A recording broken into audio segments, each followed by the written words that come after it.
আজ সারা বাংলায় তৃণমূলের সংহতি যাত্রা শুরু হয় দুপুর 2টো নাগাদ। শিলিগুড়ি বাঘা যতীন পার্ক থেকে শুরু হয় র্যালি এবং শেষ হয় ইয়ারভিউ মোড় পর্যন্ত। আর সেখানে উপস্থিত ছিলেন শিলিগুড়ির মেয়র গৌতম দেব এবং শিলিগুড়ির তৃণমূলের জেলা সভাপতি পাপিয়া ঘোষ। এনারা বলেন, বাংলার 100 দিনের পয়সা বঞ্চিত এবং সাধারণ মানুষ কেন্দ্রের এই অবহেলিত বিভিন্ন প্রকল্প থেকে সাধারণ মানুষ বিতাড়িত হওয়ার ফলে সমস্ত ধর্মের মানুষকে নিয়ে আজ এই সংহতি যাত্রা শিলিগুড়ি বাঘা যতীন পার্ক থেকে শুরু হয়।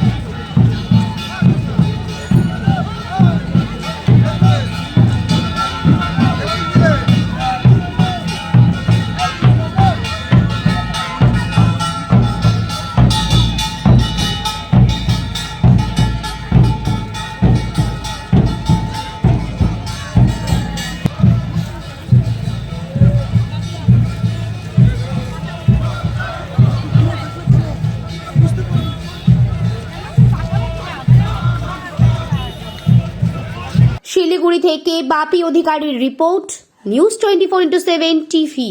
মুহূর্তের খবর হাতের মুঠোয়।